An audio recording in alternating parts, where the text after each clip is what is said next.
Now, here we are discussing the reflection in a smooth surface और rough surfaces. यहाँ पर हम लोग डिस्कशन करेंगे कि रिफ्लेक्शन स्मूथ और रफ सर्फेसेस में कैसे होता है.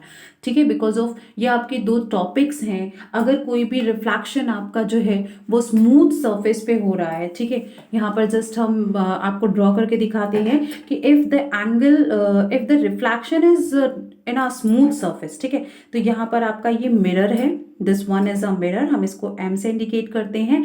और यहाँ पर मैंने बीम ऑफ लाइट एक पैरेलल वे में मेंशन कर दी. बहुत सारी लाइट मैंने पैरेलली डाली और ये सारी की सारी लाइट एक सीक्वेंस में जा रही है. देख रहे हैं कि नहीं देख रहे हैं? इन सभी के जो एंगल्स का फॉर्मेशन होता है वो इक्वली होता है. तो this is known as regular reflection. ठीक है, इस हम स्मूथ सरफेस वाले को क्या बोलते हैं? रेगुलर रिफ्लेक्शन बोलते हैं. तो रेगुलर रिफ्लेक्शन मीन्स होता है when beam of light beam of light reflected from a smooth surface. ठीक है, जब आपके बीम ऑफ लाइट एक स्मूथ सरफेस से रिफ्लेक्ट करती है and form a same angles, फिर सेम डायरेक्शंस और the same angles, that is known as regular reflection. ठीक, now next one is a irregular reflection, जिसको हम लोग अगर ड्रॉ करते हैं तो ये है आपका, क्या कहते हैं कि अगर हम बात करें तो ये आपका एक रफ सरफेस है. This line is drawn as a rough surface. ठीक है, अब ये रफ सरफेस पे जब हमने beam of light pass out की तो बीम ऑफ लाइट आपकी क्या हो रही है? कोई इधर जा रहा, कोई इधर जा रहा, कोई इधर जा रहा. ठीक है, किसी का कोई सिंगल पाथ नहीं है. ठीक है, this one is known as diffused or irregular reflection. Means when beam of light passes through a irregular surface or a rough surface, जब आपकी beam of light एक rough surface से pass out होती है, that one is known as diffused reflection or irregular reflection. Now we are discussing about the smooth surfaces के बारे में. हम लोग का डिस्कशन चल रहा था जिसमें मैंने आपको 2 टॉपिक्स आपके क्लियर किए जो कि बुक में नहीं है और लेकिन आपको पढ़ना है. ठीक है, सो प्लीज़ इस बात को बहुत अच्छे से रिमेंबर करके रखिएगा कि मैम ने 2 हम लोगों को रिफ्लेक्शंस के पार्ट बताए. One is a regular which is known as regular reflection. ठीक है, और second one is a diffused means irregular reflection. Regular which one is on a smooth surface, smooth surface पे होता है. Beam of lights equally angles का formation करती है, means I is equal to R होता है. और वहाँ पर आपके जो स्मूथ रफ सर्फेसिस पे जब होता है तो वहाँ पर एंगल्स का थोड़ा सा डिफ्रेक्शन होता है कि जो लाइट आपने पास आउट की वो एक साथ पैरेलली नहीं जाती हैं, वो अलग अलग डायरेक्शंस में भागने लगती हैं. तो that is known as diffused reflection. Now, you will be able to see your image completely or partially in a glass. आप अपनी इमेज को completely या partially ग्लास में क्या कर सकते हैं? देख सकते हैं. ठीक है, you will be able to see your image partially or regularly in a glass. तो किसी भी ग्लास में या किसी भी मिरर में आप अपनी इमेज को देख सकते हैं. कुछ मिरर्स में आपको आपकी इमेज कैसी दिखाई देगी? धुंधली सी दिखाई देगी, कुछ में बहुत क्लियरली विजिबल होती है. सो स्टेनलेस स्टील आपकी जो प्लेट्स वगैरह होती है उसमें भी आपको दिखाई देता है, पॉन्ड में दिखाई देता है, इवन आप बकेट वाटर ले लीजिए उसमें भी आपको आपकी इमेज दिखाई देती है.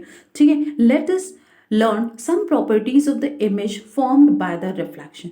यहाँ पर हम लोग कुछ प्रॉपर्टीज पढ़ेंगे कि किस तरीके से किसी भी उसमें फॉर्म होती है. Keep an object in front of a plane mirror. आप खुद को प्लेन मिरर के सामने खड़ा कर दीजिए एंड स्टडी इट्स इमेज, और अपनी इमेज को बार बार देखिए. प्लेन मिरर जो आपके घर पे नॉर्मल मिरर होता है वही है. ठीक है, उसके बाद आप उस मिरर के बिल्कुल पास में जाकर देखिए. You can close to the mirror. आप जैसे जैसे क्लोज जाएंगे आपका जो ऑब्जेक्ट है वो मिरर के साथ आपको ऐसा लगेगा कि डिस्टेंस कम होता जा रहा है. ठीक है, आप जितना दूर बिहाइंड द मिरर मतलब जितना दूर जाएंगे उससे आपको आपकी इमेज उतनी ज़्यादा छोटी लगने लगेगी. ठीक है, तो ये चीज़ें क्या है मिरर्स में आपको दिखाई देती हैं. Moving the object closer to the mirror away from the mirror. आप बार बार उसको क्लोजर ले जाइए फिर अवे ले जाइए. तो आप जनरली देख सकते हो कि आपके मोबाइल में जो कैमरा होता है अगर हम उसको बहुत क्लोज ले जाते हैं तो चीज़ें क्या दिखाई देती है? बिगर दिखाई देती है. और जब हम उसको बहुत दूर ले जाते हैं तो थिंग्स क्या होने लगती हैं? छोटी होने लगती हैं. ठीक है, you will be observe the following things. आप कुछ चीज़ें ऑब्जर्व करते हैं. Number 1, the image move along with the object. आपकी जो इमेज है वो उस ऑब्जेक्ट के मूवमेंट के साथ ही मूव करेगी. The image is straight. Image सीधी बनेगी आपकी. Now put your hand between the mirror and the object. अब आप अपने हैंड को मिरर और ऑब्जेक्ट, जैसे मैंने अपना हैंड लगा दिया तो अब आपको क्या है? मेरा हैंड दिख रहा है, वो की जो इमेज है वो क्लियर नहीं दिखने लगी, ठीक है। थोड़ी देर बाद हमने हैंड रिमूव किया तो आपको फिर वैसे दिखने लगा। Now does the image form on your hand, how far is the image form, अगर आपके हैंड पे कोई इमेज बन रही है तो वो कितनी दूर है, ठीक है, और अगर मिरर से कितनी डिस्टेंस पे है ये चीज़। Write your observation in your notebook, आपको आपके ऑब्जर्वेशन उस नोटबुक में मेंशन करनी होगी कि आपको क्या चीज़ें उसमें दिखी। तो based upon the above activity we can discuss the following property. Number 1, the image is form at the same distance behind the mirror. Image किसी भी मिरर में जो आपके बिहाइंड द मिरर, मतलब मिरर के कभी भी जो इमेज बनती है ना वो बिहाइंड द मिरर बनती है, ठीक है, क्योंकि मिरर का आपने देखा होगा एक सरफेस जो है वो कैसा होता है, पॉलिश्ड होता है, पॉलिश किया हुआ सरफेस होता है मिरर में, एक सरफेस उसका पॉलिश कर दिया जाता है, उस तरीके का सरफेस रहता है, ठीक है। तो वो बिहाइंड द मिरर बनती है और वो उसकी डिस्टेंस क्या होती है, सेम होती है जिस डिस्टेंस से आपने रखा होता है। जैसे ये देखिए यहाँ पर मिरर है, ठीक है, ये आई और ये आर, ये आई है, ये ऑब्जेक्ट रखा हुआ है, ये इमेज बन रही है। तो जहाँ पर ऑब्जेक्ट है इसकी और इसके बीच की जो डिस्टेंस है वो बिल्कुल इक्वली आपको मिरर में दिखाई देगी, ठीक है। Now next second one is the image formed is virtual. Image की भी दो प्रॉपर्टीज होती हैं, एक रियल होती है और एक वर्चुअल इमेज होती है, ठीक है। तो here we are discussing about the virtual image. Virtual image means होता है the image can not be formed on the screen, transfer to the screen means वो इमेज जो स्क्रीन पे नहीं फॉर्म होती है, ठीक है। स्क्रीन का मतलब पर्दा, जो पर्दे पे नहीं बनती है वो वर्चुअल इमेज होती है। If you look behind the mirror there will be no image, अगर आप मिरर के पीछे देखेंगे तो आपको कोई इमेज नहीं दिखाई देगी, ठीक है। तो इस तरीके से the image form has a same size as the object. Plane mirror में अगर कोई इमेज बन रही है तो वो सेम साइज की बनती है, जितना बड़ा ऑब्जेक्ट है उतनी ही बड़ी आपको इमेज दिखाई देगी। द इमेज इज इरेक्ट, आपकी इमेज कैसी होगी, इरेक्ट होगी, सीधी होगी। इरेक्ट का मतलब स्ट्रेट होगी, सीधी होगी। The image shows lateral inversion. Lateral inversion is a property in which left appears right and right appears left. अभी मैंने आपको बताया कि ये एक प्रॉपर्टी, एक फिनोमेना है जिसमें आपको लेफ्ट की चीज़ें राइट दिखाई देती हैं और राइट की चीज़ें लेफ्ट दिखाई देती हैं। इसका सबसे बेस्ट एग्जांपल एम्बुलेंस को चेक कर लीजिए।